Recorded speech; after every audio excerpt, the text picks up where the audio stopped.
What's up, Active Lifers? Welcome back to the Active Life Podcast. I'm Dr. Sean Pastuch. I'm your host. And today I'm going to tell you a story that just went down with one of our ProPath gym owners.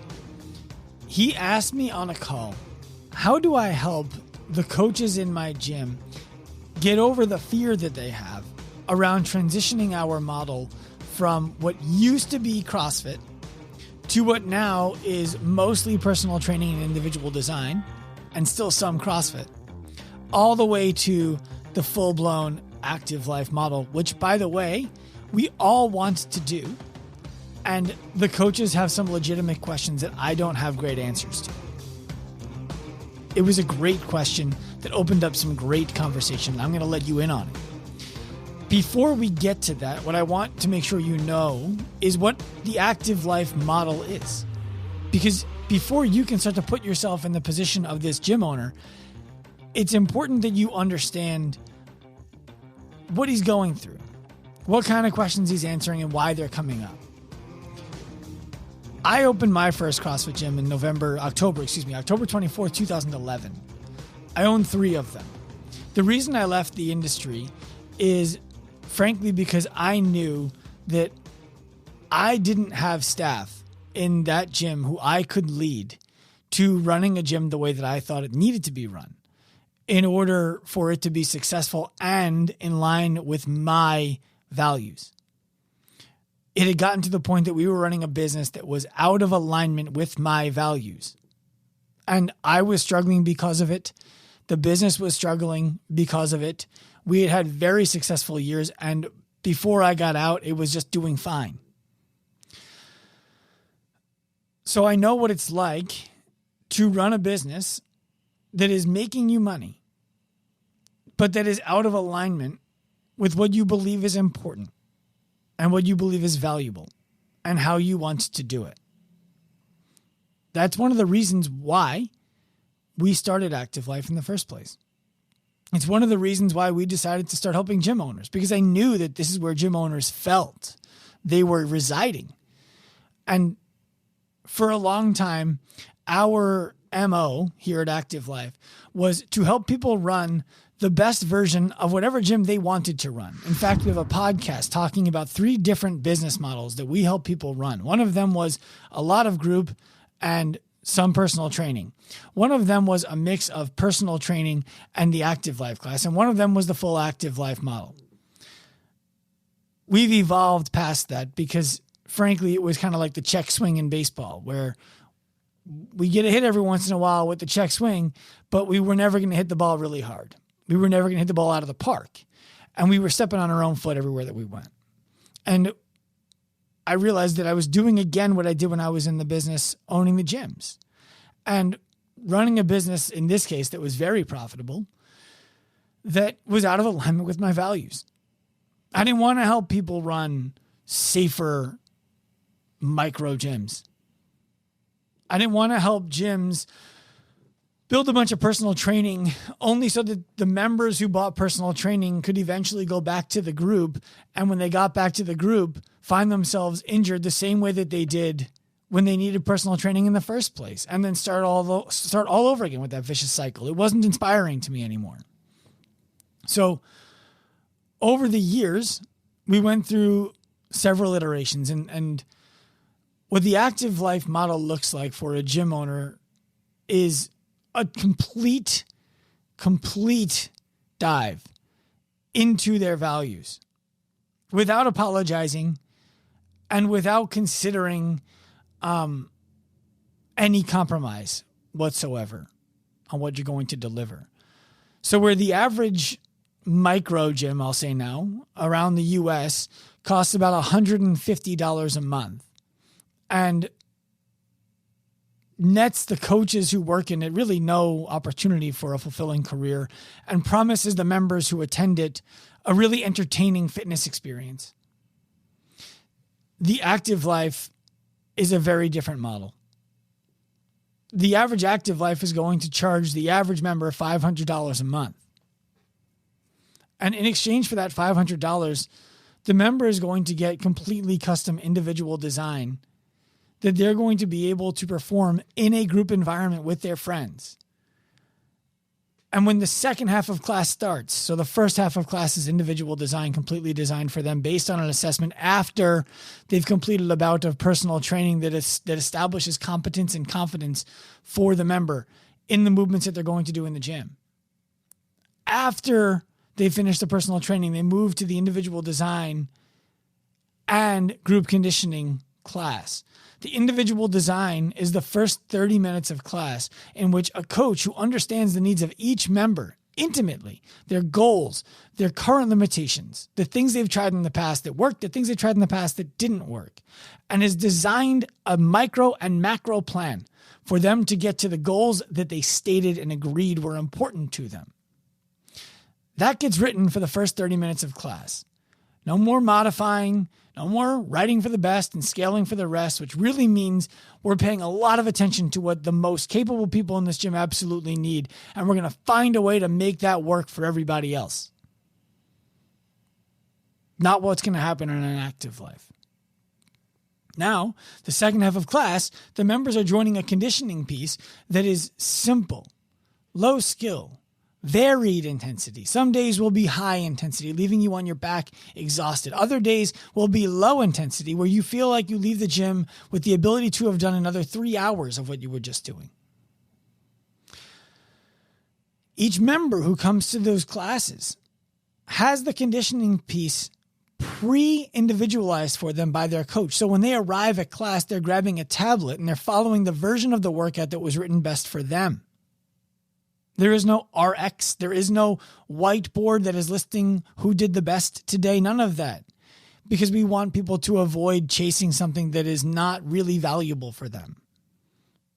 The movement standard isn't valuable to all of the members. This is what we needed to set up in order to make the promise to people who would join that they would be able to reclaim their physical freedom, reclaim self-confidence. Over and over and over again, consistently, reliably, predictably. If we want to be able to do that for everybody, not just the 1 or 2 members every few months who were able to post to Instagram because they were the outliers who had phenomenal results in the gym, then we need to be able to deliver a professional coaching experience. And if we want coaches to be professional, we need to expect that they're going to want to be paid like professionals. And if they want to be paid like professionals, we need to hold them accountable the way that we would hold a professional anything accountable. And so the education required for coaches who are working in gyms that we support at Active Life starts with 13 months of 2 to 3 hours a week of content digestion with a mentor who's assigned specifically to them to make sure that they understood the material and can apply the material, tests and quizzes that they need to pass in order to matriculate, and performance goals inside of the gym for their clients and for the gym business. That's hard. It's hard.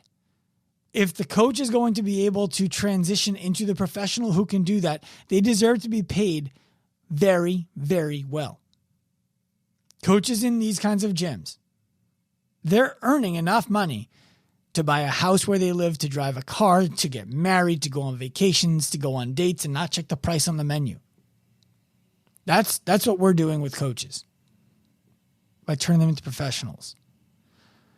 For the gym owner, they're running gyms that profit 20% at 75 members. 20% profit at 75 members. And the owner has a salary baked into the costs of the business, not for coaching class, for being the owner. When you put the math on paper, it's easy to understand why gym owners jump into it. It's also easy to understand why gym owners don't. Most gym owners aren't even charging $150 a month right now. And if you ask them to raise their rates to $200, their fear is they would lose all of their members. And when you press them on why they would lose all of their members, if their classes are so great, they'll tell you that the people who come can't afford $200. And the reality is that most of the people who they're saying can't afford it just don't find it that valuable. You might disagree with me on that, and that's okay. I'm down to be the bad guy here, but that's the reality. there needs to be a surplus of value that you are providing for any service, such that if you raised rates on that service, the members who are buying it adopt that new rate raise at 90% plus without really giving it much thought. Think I'm crazy? Check your email. Your Netflix subscription just went up. Your QuickBooks subscription just went up. Pick your favorite service provider. They just sent you an email and told you that they had to raise rates because of what's going on in the world. Everybody does it, except businesses that know they're only providing as much value as their members are paying for. And so the thought of moving the gym business from $150 a month, or in this case, $200 a month, all the way up to $500, that's a scary thing. It's a really scary thing. And here's what's going through the gym owner's mind. Can we deliver $1,000 worth of value and charge $500 for it? Are we going to consistently be able to deliver $1,000 worth of value and charge $500 for it? What this gym owner on the call I'm talking about asked about specifically, which I thought was a great question, is the coaches want to know how many places are doing this well and successfully, and can you point to them? And I told him it's new. And the answer to that question is everyone who is going to be doing this a year from now is in the process of going from where they are to where they're going to be. And so, no, I don't have someone to point to who is doing it the way that you're going to want to do it. And he said, well, then how do I help them with the confidence that it's going to work? He said, I have all the confidence in the world. He described to me that 3 months ago in January, he was focused on coaching classes and servicing members. And he has switched his focus from coaching classes and servicing members to mentoring staff and building the gym value. And in that time, his gym has gone from being 70% group, 30% personal training and program design revenue to being about 70% personal training and individual design and 30% group at a higher revenue number, by the way, than he was at in January. This particular gym owner has 400% growth since January 2021. Let me say that to you again. I'm recording this in April. It's April 7th. 2022. And in the last 14 months, this gym owner has seen a 400% increase in revenue in his gym, and he hasn't even moved to the model yet. 70% of that revenue is coming from personal training and personal training and individual design. His coaches want to know, how do we have the assurances that this is going to work when we transition to this new model? You don't. You don't. That's what I told them. There is no sugarcoating it. What we're asking people to do is hard. And he asked me, well, then how do I help them gain the confidence? And what I told him was, if you knew, his name is Mike, you wouldn't mind me saying his name. Mike, if you knew before you opened your gym that the average person who opens a gym like the one you're about to open takes home less than $2,000 a month, and at the gym that you're trying to open, the average gym like yours generates $12,000 a month in total revenue, would you have done it? Because those are the numbers. He's like, man, I don't know. I don't know. I said, now you did it. And for about 7 years, you struggled your face off. You signed up with us about 2 years ago. Things are better now. Do you regret opening your gym 7 years ago? He said, no. I said, so how many decisions would you not have said yes to because you knew how hard they would be before you started? And how many decisions did you end up saying yes to because you didn't know how hard they would be before you started? The thing that's happening right now, Mike, is your coaches didn't know how difficult it would be for them to be successful as coaches in the fitness industry when they decided to be coaches in the fitness industry. Now they're successful. They've tasted it. They know that they are in the top 5% of the entire industry. They know that. They know that you afforded them that opportunity.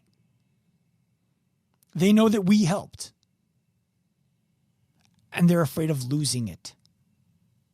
They're afraid of what they now know will be difficult again. And so they don't know how they can get the confidence to do something really hard all over again. It's your job to point that out. If they had known how difficult it would have been for them to have gone from taking home less than $2,000 a month to earning $6,000, $7,000, $8,000 a month, about to be getting health insurance, would they have done that? The answer is probably no. Now they know what they don't know. Before they didn't know what they didn't know. So there are 4 things that must be true in order for them to take the actions. They are that they must trust the business that you own, Mike. 2 is they must trust you. While this is coming from us, it's your idea, man. You're the one who said yes. So they need to trust you. Number 3, they need to trust the way that this is going to happen. They need to believe that this process is going to work. And number 4, they need to trust themselves to be able to execute it. Those are the 4 things that you need to ensure that they trust. And once that happens, it's done. They're in. What I believe many gym owners are feeling today is what Mike was feeling. I know this. That led him to making the decision to do this in spite of his reasonable fear around it. And when I say this, I mean enrolling with us almost 2 years ago when he had to put it on a credit card before he 4X'd his gym. When you are operating a business that is making some money, whether you're successful doing it or not, and that business is out of alignment with your values, even if it started in alignment with your values, you learned new things as you got older, as you matured, as you gained experience, your values changed. So the gym matches the values that you had when you opened it. But now your values have changed as you've seen members in your gym not get the results that you thought you could be proud that you give everybody. You're excited when somebody does get those results because that's what you got into the business for. And then you have a moment of clarity and you realize that most of the people in the gym aren't getting those results. And it pulls you back down. But you need this business, whether it's doing really well or not, to put any kind of food on the table at your house. You're now running a business that you're actually handcuffed to, not one that you're inspired to run. And that's when I believe 4 things start to set in. The first of which is anxiety. You start to feel the anxiety of not knowing how long you can do this for. Anxiety is the anticipation of future pain that you haven't yet earned. And you're feeling it right now. The second thing is stress, financial stress. You're not making enough money and you're making too much money to give it up. You can't go to zero. You can't even go down $1,000, $2,000 a month. So you're dealing with this stress of being stuck between this rock and a hard place. The rock of I have enough money to live. The hard place of I'm not inspired by my own business anymore. The third is just legitimate fear. Legitimate fear. What are people going to think of me? What does my family think of me? Am I going to have to go to the holiday dinner again this year and tell them the same thing and then have them say again, you'll figure it out? But I know what that means. I know you fear that. And finally, the fourth thing, you're waiting for the bottom to fall out. You know that you're not doing the job that you could be doing. You believe that your members also know that. And so you're waiting for the bottom to fall out. You're waiting for like the curtain to get pulled back, for everybody to see the reality and for everything to just fall apart. I have good news for you. That's not going to happen because you're going to hold it together. I have bad news for you. That would probably be better for you.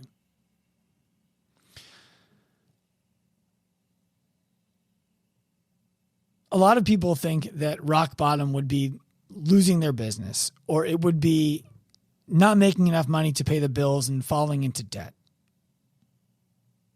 I don't believe that's true. I believe rock bottom is pursuing a vision that's no longer your own. It's continuing to show up for work uninspired just because you need a paycheck. That leads to nowhere. At least not owning your business anymore, if that's what it came to. Leads to you doing something free of the business that's pulling you down.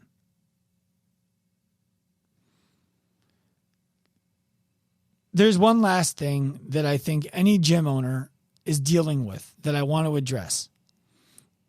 And that is for you to become the person who can work on the business. I know it's so cliche to say this. I was talking to a gym owner who's not a client this week, and she was saying, I don't want to work on my business. I want to coach. And what I explained to her was, then you should run a personal coaching business. Or get the business that you own to a place in which you have the decision, the choice to work in it and hire management or to become the management. But get the business to a place where it doesn't depend on you doing the work, and then make the decision to stay in it if you want. It's got to be your choice, not a choice that's forced upon you by the financial means that the business has.